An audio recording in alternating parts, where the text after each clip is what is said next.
श्री राम मंदिर, रामजोस road, Karol Bagh, new Delhi. ये हमारा मंदिर है। इसमें कथा अभी कल समाप्त हुई है। अब आपको भगवान के दर्शन कराते हैं, फिर आपसे पंडित जी से भी आपकी बात कराते हैं जिन्होंने कथा बोली थी। पहले आप भगवान जी के सब दर्शन कीजिए। ये शेरावली माता है।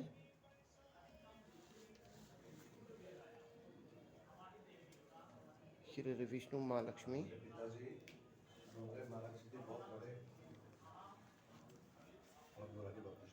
वो हर साल कथा ही करवाते जी के खुद और जय श्री राम। डोंगरे जी तो बड़े नामी बड़े प्रबुद्ध संत हैं। श्री राम दरबार। जो उनकी जो संस्कार जो नदी में कर देंगे वो मौजूद के डोंगरे जी का ये कृष्ण जी महाराज, यमुनानगर में राधा कृष्ण, जराती में सरस्वती माता। कथा करनी डोंगरे माँ के जन्म ऐसा नहीं जो होना वो भी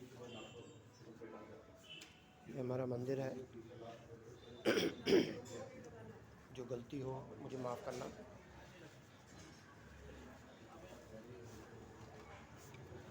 ये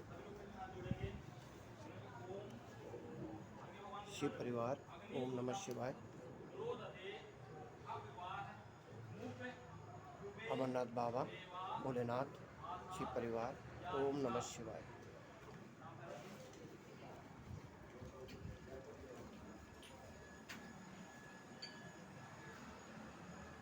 हनुमान जी के दर्शन।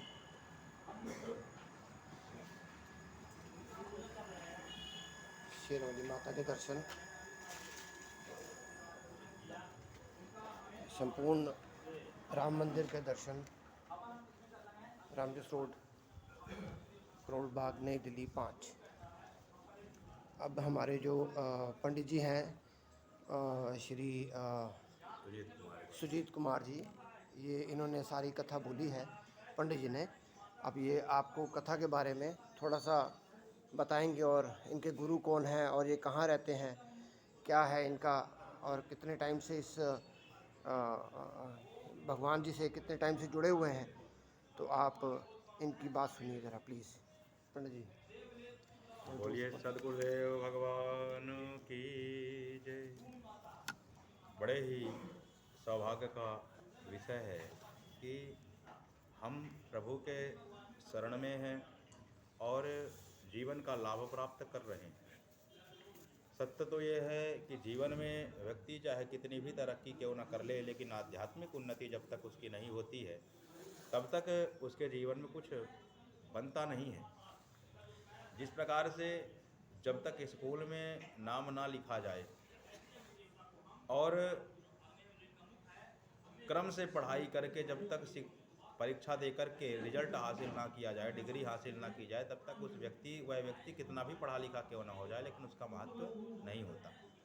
उसी प्रकार से हम प्रभु के शरण में कितना भी राम राम करते रहे, कितना भी कुछ करते रहे, राम राम सब कोई कहे ठग ठाकुर अरु चोर, पर बिना प्रेम रिझे नहीं तुलसी नंद किशोर। भगवान के शरण में जब तक हमारी स्मृति नहीं हो जाती है और जब तक भगवान के खाते में हमारा नाम भक्ति की दृष्टि से नहीं हो जाता है, तब तक हमारे जीवन का उत्थान नहीं हो सकता। और मैं तो बड़ा ही भाग्यशाली हूँ, अपने आप को समझता हूँ, क्योंकि मैं सन 2000 से मैं पढ़ने के लिए आया था और मेरे पिताजी ने मुझे सर्वप्रथम मध्य प्रदेश के मैहर में श्रीमद् राम सखेंद्र संस्कृत विद्यालय बड़ा अखाड़ा मैहर में मेरी नियुक्ति करवाई, एडमिशन करवाया। वहाँ से मेरा पठन पाठन प्रारंभ हुआ। मेरे मूल गुरुदेव का नाम है श्री श्री 1008 श्री सीता वल्लभ शरण जी महाराज, और जो परम तेजस्वी परम तपस्वी हैं, जो इस समय मैहर बड़ा अखाड़ा में विराजमान है। 4 साल मैहर में पढ़ने के बाद मैं अयोध्या चला गया। अयोध्या में जाकर के मैंने स्वामी श्री कमलदास रामायणी जी श्री वेद मंदिर में मैंने 9 वर्षों तक 3 आवृत्ति श्री राम कथा की थी। 9 वर्षों तक अनेकानेक गुरुओं से, मूल गुरु तो स्वामी श्री कमलदास रामायणी जी ही थे, बाकी अन्य गुरुओं से जो मुझे ज्ञान मिलता था उनके पास जा करके मैंने 9 वर्षों तक राम कथा का अध्ययन किया।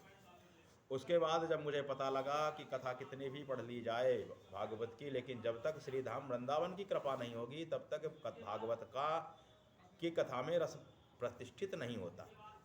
अगर भागवत की कथा में अगर कहीं तत्व प्राप्त होता है तो श्री धाम वृंदावन की भूमि से।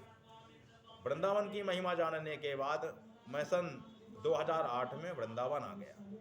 भागवत की पढ़ाई तो यद्यपि मैंने थोड़ी बहुत अयोध्या से कर रखी थी, लेकिन मैं महिमा जानकर वृंदावन आ गया।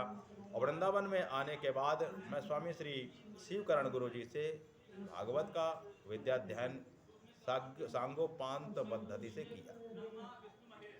गुरु जी के आशीर्वाद से जो मुझे प्राप्त हुआ वो भागवत तो अद्वितीय रही। और वास्तव में मैं वृंदावन आने के बाद ये समझ पाया कि भागवत अगर कितना भी विद्वान क्यों ना हो जाए, लेकिन जब श्री वृंदावन धाम की जब तक रज की कृपा व्यक्ति पे नहीं होती तो भागवत पे किसी प्रकार की निखार नहीं आती।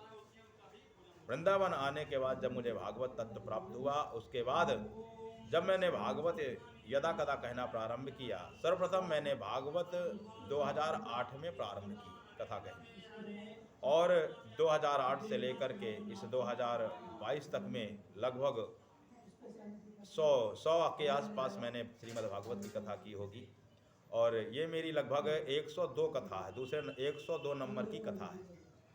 यहाँ जो मैंने कथा की इस श्री राम मंदिर में, यहाँ मेरा संपर्क श्री विजय गुप्ता जी के माध्यम से हुआ।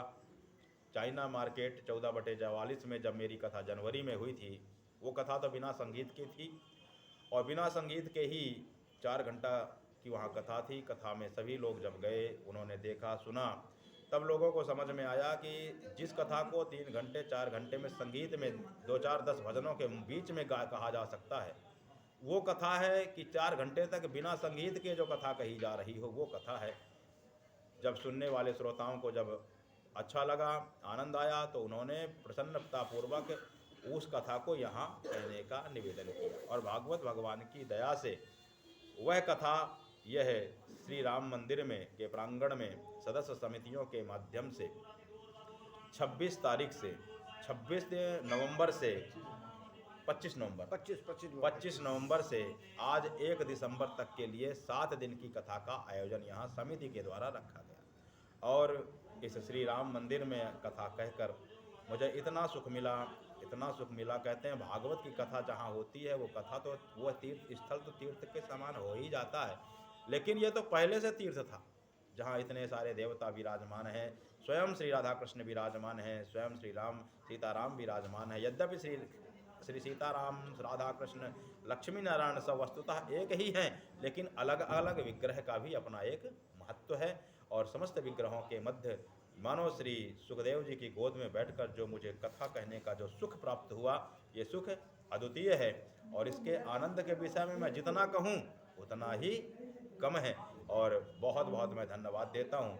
और श्री अनिल मनचंदा जी का भी मैं बहुत बहुत धन्यवाद देता हूँ कि उन्होंने निस्वार्थ भाव से इस कथा को YouTube के माध्यम से प्रसारित किया और जन जन में पहुँचाने का जो संकल्प इन्होंने लिया है, भगवान इनको सद्बुद्धि प्रदान करे, दया प्राप्त करे, कृपा प्रदान करें और ऐसा आशीर्वाद प्रदान करें कि YouTube फेसबुक के माध्यम से जन जन में इस